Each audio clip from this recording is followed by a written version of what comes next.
नमस्कार साथियों, आज एक अति महत्वपूर्ण विषय को लेकर हम सब आपके बीच में उपस्थित हैं।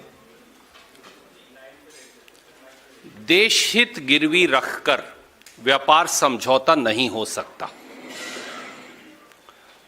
खेत खलिहान और किसान की रोजी रोटी पर देश को हमला मंजूर नहीं। भारत की ऊर्जा सुरक्षा से खिलवाड़ मंजूर नहीं और भारत की संप्रभुता और आत्मनिर्भरता से समझौता मंजूर नहीं। ये चार पहलू आपके बीच में लेकर हम उपस्थित हैं। व्यापार समझौते आर्थिक तरक्की का रास्ता हैं। व्यापार समझौतों का आधार ही बराबरी की शर्तों पर परस्पर लोकहित है दो देशों का। व्यापार समझौते देश की संप्रभुता को त्याग कर गुलामी का रास्ता कदापि नहीं हो सकते। व्यापार समझौतों की आड़ में देशहित और लोकहित दोनों की बलि नहीं दी जा सकती। अंग्रेज से भी हम इसी वजह से लड़े थे। करोड़ जनमानस व्यापार समझौते की आड़ में देशहित और लोकहित की बलि कभी स्वीकार नहीं करेंगे। अमेरिका भारत व्यापार समझौते में मोदी सरकार ने किसानों व खेत खलिहान के हितों की बलि दे डाली। भारत की ऊर्जा सुरक्षा से सरेआम खिलवाड़ किया। भारत की डिजिटल स्वायत्तता व डेटा प्रिवेसी पर गंभीर सवाल खड़े कर दिए। भारतीय हितों की रक्षा में मजबूती से खड़े होने की बजाय एक मजबूर सरकार ने भारत की संप्रभुता और आत्मनिर्भरता पर समझौता कर लिया। लोग पूछ रहे हैं, मजबूत सरकार या मजबूर सरकार? आत्मनिर्भर भारत या अमेरिका निर्भर भारत? ये सवाल लोग पूछ रहे हैं। मोदी सरकार द्वारा भारतीय हितों की तिलांजलि देने के कुछ पहलू लेकर हम आपके बीच में हैं और मैं केवल तीन पक्षों की आपसे चर्चा करूंगा। खेती, ऊर्जा सुरक्षा और ओवरऑल जो व्यापार की शर्त है। खेत खलिहान और किसान से विश्वासघात। भारत के कृषि बाजार में अमेरिका के खेती और खाद्य उत्पादों का निःशुल्क आयात किसानों की रोजी रोटी पर सीधे हमला है। अमेरिका भारत व्यापार समझौते के तहत 6 फरवरी 2026 के फ्रेमवर्क इंटरिम एग्रीमेंट में पहले बिंदु में ही यह सहमति जताई है कि भारत बगैर किसी इंपोर्ट ड्यूटी या आयात शुल्क के अमेरिका के खाद्य और कृषि उत्पाद के लिए अपना बाजार खोल देगा। अब इसके इंपैक्ट्स क्या हैं, मैं एक एक करके आपको वो बताऊंगा। सबसे पहला शब्द जो वहां लिखा है वो लिखा है ड्राइड डिस्टिल्ड ग्रेन, DDG। वो भारत में आयात होगा। यह असल में क्या है? प्रोसेस्ड मक्का है।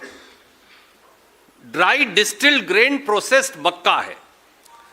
भारत में आज 4 करोड़ 30 लाख मीट्रिक टन मक्का पैदा होता है।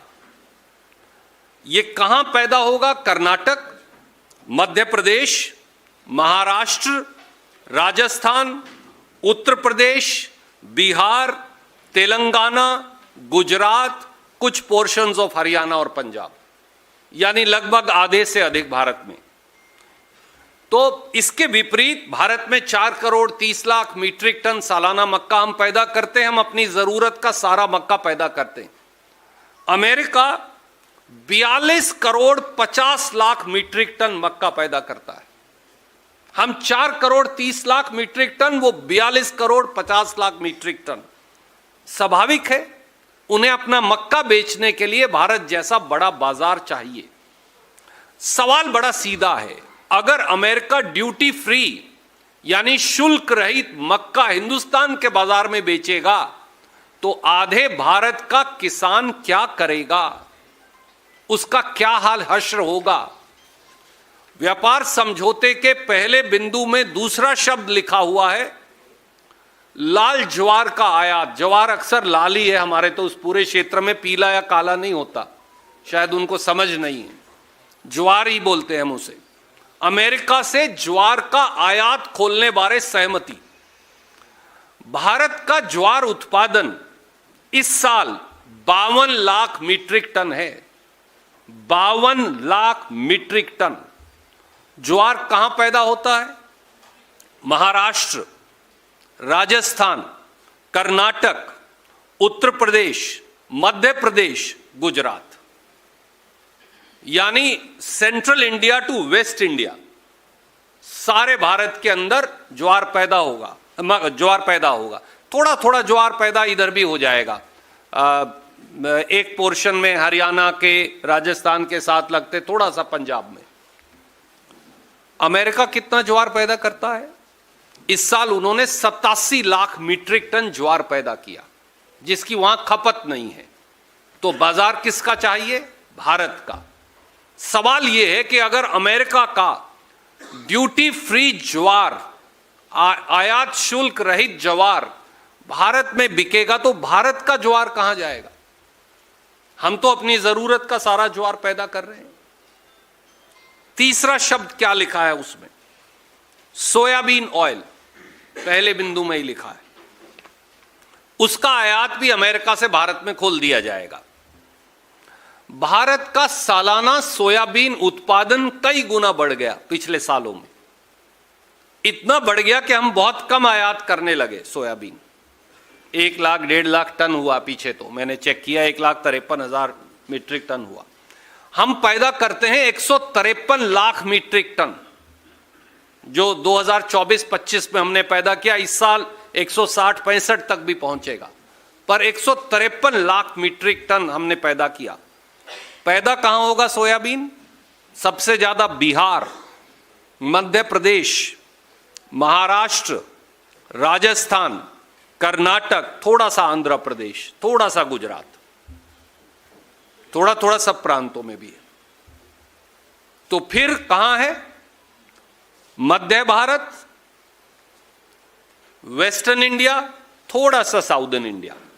तो लगभग देश के बीच में उस कोने गुजरात तक चले जाइए तो यह पैदा होगा।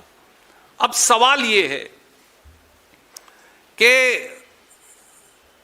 12 करोड़ मीट्रिक टन हम पैदा करते हैं, 153 लाख टन। अमेरिका पैदा करता है 12 करोड़ मीट्रिक टन, यानी 1200 लाख मीट्रिक टन। उनको बाजार चाहिए, तो बाजार भारत है। मोदी जी ने कहा आइए यहां बेच दीजिए। अब अगर वहां से सोयाबीन ऑयल आएगा तो तिलहन में हमारी आत्मनिर्भरता का क्या होगा? बिहार का किसान कहां जाए? मध्य प्रदेश जहां सबसे, और महाराष्ट्र, मध्य प्रदेश में आप ग्वालियर से शुरू कर दीजिए और आप विदर्भ के सारे हिस्से तक चले जाइए, केवल और केवल सोयाबीन मिलेगा। मैं ये आपकी जानकारी के लिए, पत्रकार, दिल्ली के पत्रकार मित्रों के लिए बता रहा हूं। तो देश के बिल्कुल भूभागीय, केंद्रीय भूभागीय भूखंड में केवल सोयाबीन होगा। कहां जाएंगे? क्या करेगा वो किसान? चौथा, जो इसमें लिखा नहीं, इसके अंदर ये शब्द लिखा नहीं है जो मैं बताने जा रहा हूं, पर हमारे वाणिज्य मंत्री जी ने बयान देकर कहा कि हम ऐसा करेंगे। वो क्या है? हिंदुस्तान में अब कॉटन, कपास किया, वो ये है। और इस व्यापार समझौते में उन्होंने लिखा कि बांग्लादेश जो कपास का आयात, क्योंकि अमेरिका बहुत बड़ा कपास उत्पादक है, जो कपास का आयात करेगा बांग्लादेश में अमेरिका से, और फिर उसका कपड़ा बनाकर और वस्त्र बनाकर अमेरिका भेजेगा, उस पर 0% शुल्क लगेगा। इसका सीधा प्रतिकूल प्रभाव किस पर पड़ता है? हम पर। क्योंकि भारत सबसे बड़ा कपड़ा उत्पादक है, धागा उत्पादक है, वस्त्र उत्पादक है। सबसे ज्यादा स्पिंडल कैपेसिटी चाइना के साथ दुनिया में, अगर स्पिंडल्स आप समझते हैं, बुनाई की जो मशीनें हैं, धागा बनाने की, कपड़ा बनाने की, जो सबसे ज्यादा स्पिंडल कैपेसिटी दुनिया में है, चाइना के अलावा वो हिंदुस्तान के पास है। सबसे ज्यादा रोजगार भी अगर कोई पैदा करता है तो वो टेक्सटाइल उद्योग करता है। ये तीन बातें याद रखना जरूरी है इस देश के लिए। कपास हम सबसे ज्यादा मात्रा में पैदा करते हैं, स्पिंडल कैपेसिटी दुनिया में सबसे अधिक है और हम सबसे बड़े निर्यातक भी हैं हिंदुस्तान की खपत के साथ साथ। अगर वो कपड़ा वहां से निर्यात करेंगे बांग्लादेश से 0% पर अमेरिका में, और हम करेंगे 18% पर, तो 18% वाले को नुकसान होगा या 0% वाले को होगा? 18% वाले को होगा। तो हम बांग्लादेश के वस्त्र और कपड़ा जो उत्पादक है उनके मुकाबले में अनकंपिटिटिव हो जाएंगे। और अगर अनकंपिटिटिव हो जाएंगे तो तिरुपुर तमिलनाडु का क्या होगा, सूरत गुजरात का क्या होगा, पानीपत हरियाणा का क्या होगा, लुधियाना पंजाब का क्या होगा, और देश की बुनाई वाले सब वस्त्र उद्योग का क्या होगा। और इतना ही नहीं, फिर 12 फरवरी 2026 को हमारे वाणिज्य मंत्री श्री पीयूष गोयल विपक्ष के नेता के बारे में उल जलूल बातें करते हुए एक घोषणा कर डालते हैं कि भारत भी अमेरिका का कपास आयात करेगा 0 ड्यूटी पर, और जब वो कपड़ा बनाकर भेजेगा तो उसको भी वही फायदा मिलेगा जो बांग्लादेश को मिलता है। मतलब कि भारत भी अब अमेरिका से कपास का आयात करेगा। ढोल की पोल खुल गई। चोर दरवाजे से इस समझौते में यह लिखा है, मैं नहीं कह रहा, पीयूष गोयल कह रहे हैं कि भारत 0 ड्यूटी पर अमेरिकी कपास का आयात करेगा, जबकि हम तो कपास के निर्यातक हैं, तो हम भी वहां से मंगवाएंगे कपास। तो हमारे किसान का क्या होगा? दूसरा, एक और तीसरा इसका पहलू है, इसको बोलते हैं डबल वैमी अंग्रेजी में। बांग्लादेश भारत की कपास का सबसे बड़ा आयातक है। बांग्लादेश अगर 100 किलो कपास इस्तेमाल करता है तो 50 किलो 52 किलो हिंदुस्तान की है। तो मैं जो कपास पैदा करूंगा मेरे खेत में, उसमें से आधी बांग्लादेश जाएगी। यह बांग्लादेश करता है। तो बांग्लादेश अगर मेरी कपास का आयात बंद कर देगा हिंदुस्तान से और अमेरिका से मंगाएगा तो किसान को मार पड़ेगी ना। और अब भारत भी अमेरिका से कपास मंगाएगा तो किसान को डबल मार पड़ेगी। यानी मेरी बांग्लादेश निर्यात होनी बंद हो गई, अमेरिका से आनी शुरू हो गई। तो मैं तो दो तरफ से मर गया, 2 पार्ट के बीच में पिस गया। और इसकी एंटीसिपेशन में, इस समझौते की एंटीसिपेशन में, जो पीयूष गोयल नहीं बता रहे, उनके मंत्रालय के आंकड़े बताते हैं, भारत ने पूर्ण कपास होते हुए भी अमेरिका से कपास मंगवानी इसी साल चालू कर दी थी। 24-25 में भारत ने अमेरिका से 3,428 करोड़ कपास का आयात कर लिया है पहले ही। तो अगर ये 3400 या 3500 करोड़ से 20,000 करोड़ हो गई तो कपास का क्या होगा? इस साल कपास का एमएसपी था, मैं आपको इसलिए बता रहा हूं कि मैं सब मंडियों में स्वयं गया था, 6100 रुपया क्विंटल। कपास बिकी 5,4500 रुपया क्विंटल पे। किसान को नुकसान हुआ 1,000 से 1,500 रुपया क्विंटल। ये यहां से लेकर विदर्भ तक की कहानी है। जब ये और गिर जाएगी तो फिर हिंदुस्तान के किसान का क्या होगा, सवाल ये है। और कपास कहां पैदा होती है? महाराष्ट्र, गुजरात, तेलंगाना, मध्य प्रदेश, उत्तर प्रदेश, राजस्थान, हरियाणा, पंजाब, आंध्र प्रदेश, कर्नाटक, लगभग पूरे हिंदुस्तान में। तो क्या होगा कपास पैदा करने वाले किसान का? हम बांग्लादेश को 2.7 बिलियन अमेरिकी डॉलर का कपास और धागा निर्यात करते हैं। आज इस साल किया हमने 2.7 बिलियन अमेरिकी डॉलर, यानी 25,000 करोड़ रुपया। जब वो अमेरिका से मंगाएंगे तो हमारा क्या होगा? फिर हमारा तो खत्म हो जाएगा। आप समझौता कर रहे हैं। क्या मोदी जी ने सोचा? एक आखिरी पहलू इसी में उन्होंने लिखा है। इसके पहले बिंदु में ये सब लिखकर एक वकील साहिबान कहते हैं जब उन्हें सब कुछ ऐड करना हो तो वो ये क्लॉज ऐड कर देते हैं। लिख दिया कि भारत से सारे खाद्य कृषि उत्पाद मंगाएंगे, ये नाम लिख के लिख दिया, एंड एडिशनल प्रोडक्ट्स, यानी अतिरिक्त उत्पाद। भैया ये है क्या अतिरिक्त उत्पाद? गेहूं है, चावल है, दाल है जो आपने लिखकर फिर कटवा दी, और कौन सी फसल मंगवाओगे अमेरिका से? आप अमेरिका से लिखित समझौता है आपका, आपने लिखा है कि हम अमेरिका से खाद्य और कृषि के अतिरिक्त उत्पाद भी मंगवाएंगे। वो कौन से हैं? और अगर आप इस देश में सेब पैदा करते हैं, संतरा पैदा करते हैं, नाशपाती पैदा करते हैं, चेरीज पैदा करते हैं, स्ट्रॉबेरी पैदा करते हैं, तो आप भूल जाइए, क्योंकि वो सब अमेरिका से आएंगी, ये इस समझौते में उन्होंने लिख दिया है। तो हिमाचल, उत्तराखंड, उत्तर पूर्व के प्रांतों को अब सोचने की जरूरत नहीं, वो खेती बंद कर दें, क्योंकि वो सब अमेरिका से आएगा। तो हिंदुस्तान का कौन सा हिस्सा बच गया भैया, वो बता दीजिए। दोस्तों, इसी का एक समझौते का दूसरा हिस्सा भी है। ये तो था स्पेसिफिक प्रोडक्ट्स और स्पेसिफिक स्टेट्स को लेकर इसका इंपैक्ट। अमेरिका से अब अगर हम जेनेटिकली मॉडिफाइड जीएम क्रॉप्स, कृषि उत्पादों के आयात की अनुमति क्या भारत देने वाला है? क्योंकि भारत में वर्षों से आप बीटी ब्रिंजल यानी बैंगन और बीटी कॉटन दो छोड़ दीजिए, तो हम जीएम क्रॉप्स को अनुमति नहीं देते, क्योंकि उसे हम बोलते हैं बीज शुद्धता और जैविक विविधता।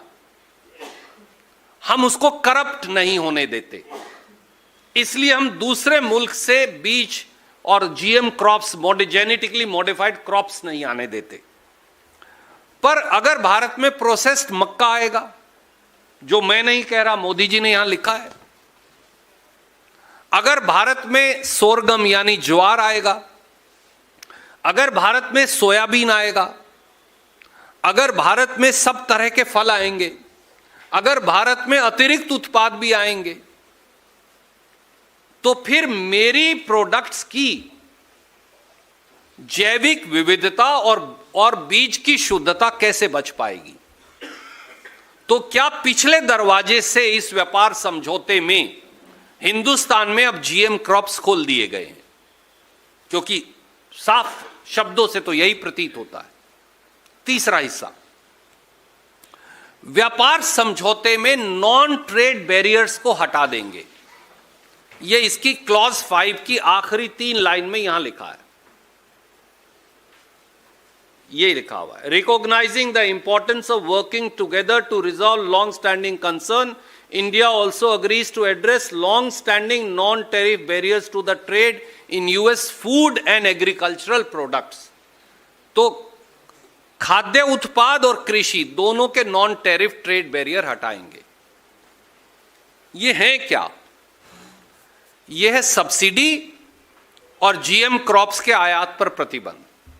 तो किसान की सब्सिडी को भी हटाएंगे और जीएम क्रॉप्स की मैं चर्चा कर चुका। अंतर क्या है दोनों देशों में वो जान लीजिए, मैं एक एक लाइन में सिर्फ बता रहा हूं। अमेरिका अपने किसान को 2025 का आंकड़ा मैं आपको दे रहा हूं, अमेरिकी डॉलर 16 बिलियन यानी 1,45,000 करोड़ की सालाना सब्सिडी देता है। हमारे यहां 72 करोड़ किसान हैं, उनके यहां 10% से कम है। ये भी आंकड़ा देख लीजिए जनसंख्या का। तो वो 1,45,000 करोड़ या 16 बिलियन अमेरिकी डॉलर सब्सिडी देते हैं। हिंदुस्तान प्रति एकड़ या हेक्टेयर नहीं, प्रति किसान परिवार 6,000 रुपए देता है, और फिर डीजल की कीमत बढ़ाकर, खाद बीज कीटनाशक दवाई की कीमत बढ़ाकर 25,000 रुपया वापस ले लेता है। इसके बावजूद भी मोदी जी ने समझौता किया है कि हम किसान की सब्सिडी कम करेंगे। That is non tariff trade barrier, अंग्रेजी में उसे यही बोला जाता है। मेरे जैसे गांव के किसान को यही बात असली में जब ट्रांसलेट करो तो ये उसका मतलब होता है। तो सब्सिडी भी हटाएंगे, बाहर से दूसरी जैविक विविधता को नष्ट करने वाली जीएम क्रॉप्स भी आएंगी। ये एक हिस्सा है इस ट्रेड का, इस ट्रेड एग्रीमेंट का एक हिस्सा में। और एक लाइन और मैं अपनी बात फिर आपके सवाल लूंगा। दूसरा हिस्सा है भारत की ऊर्जा सुरक्षा से खिलवाड़। 6 फरवरी के व्यापार समझौते के बाद अमेरिका के राष्ट्रपति द्वारा 6 फरवरी को यह ऑर्डर जारी किया गया।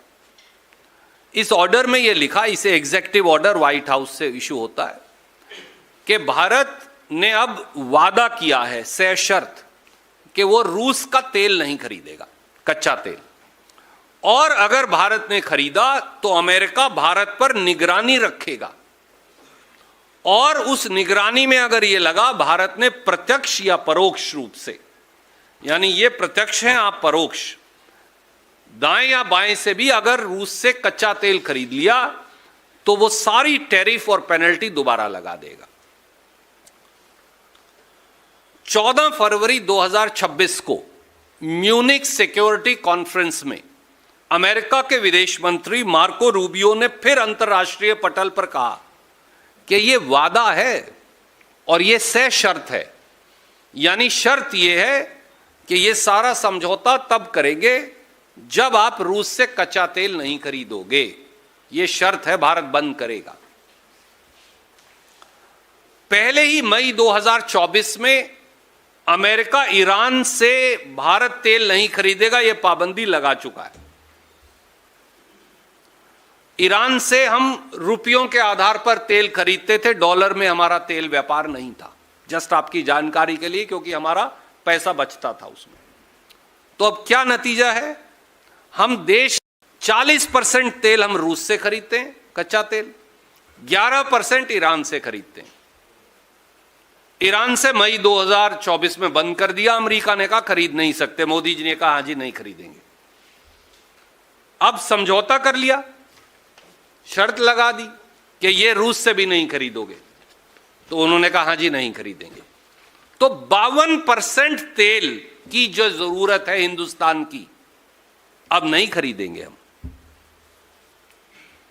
ये हमने समझौता किया है। 52% हिंदुस्तान के तेल की रिक्वायरमेंट हम नहीं खरीदेंगे। इसका एक पहलू और है, रूस से हमें सस्ता और ईरान से सस्ता कच्चा तेल मिलता था। एक छोटा सा उदाहरण दूं, आप शायद चौंक जाएं सुनकर। फरवरी 2022 से जनवरी 2026, यानी सस्ता तेल जो हम खरीदते हैं, 4 साल में हमने 168 बिलियन डॉलर का कच्चा तेल खरीदा है, यानी 15,24,000 करोड़ का। और इसमें हमें बचत कितनी हुई भाई? मैं किसी ग्राहक उसी दुकान पर जाऊंगा जहां मुझे सस्ती चीज मिलेगी, तो मुझे बचत भी हुई, उस बचत का आंकड़ा भी उपलब्ध है।